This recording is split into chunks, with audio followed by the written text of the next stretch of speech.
Boleh jadi Indonesia sekarang menjadi ancaman serius bagi tim-tim unggulan Asia, seperti salah satunya adalah Australia. Sebab bukan tidak mungkin pada pertandingan selanjutnya Australia akan kembali mendapatkan ganjalan dari timnas Indonesia. Terbukti pada pertandingan pertama di babak kualifikasi Piala Dunia Round 3 jauh berbeda dengan hasil di Piala Asia lalu, bagaimana Australia tak berkutik di hadapan Indonesia. Mereka frustasi karena pertahanan kokoh timnas Indonesia dan pada pertemuan kedua nanti dipastikan akan semakin berat sebab timnas Indonesia akan kedatangan pemain-pemain baru lagi seperti Max Hilgers dan Eliano Reinders. Jelas situasi semakin berat akan dirasakan oleh Australia. Melihat performa menawan timnas Indonesia membuat media-media Australia sekarang lebih banyak yang memuji timnas Indonesia. Seperti inilah komentar media Australia. Tekanan meningkat ke Sukerus setelah hasil imbang 0-0 dengan Indonesia. Harapan Sukerus untuk lolos langsung ke Piala Dunia 2026 kembali mendapat pukulan telak setelah ditahan imbang 0-0 saat menghadapi Indonesia yang meningkatkan tekanan pada pelatih Graham Arnold dan para pemain yang tampil buruk. Timnas Australia jelas kesulitan untuk berfungsi dalam serangan melawan tim-tim seperti Indonesia dan Bahrain yang bertahan dalam dan dengan jumlah pemain banyak. Walau sang pelatih sering dikritik karena pragmatisme dan gaya permainan mendasar, sang pelatih juga dikecewakan oleh kurangnya kualitas dari para pemain. Komentar media Sydney Morning Herald.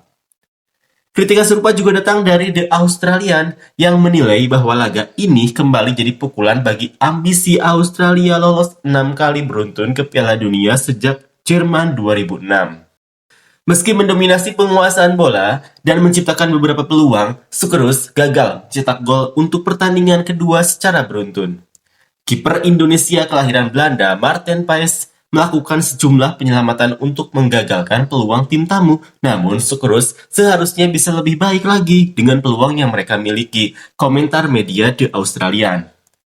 Adapun jurnalis asal Australia dan kontributor untuk ESPN, Joy Lynch mengutarakan pendapatnya setelah negeri Kangguru hanya mengambil 2 poin dari satu laga dan bermain 180 menit tanpa mencetak gol.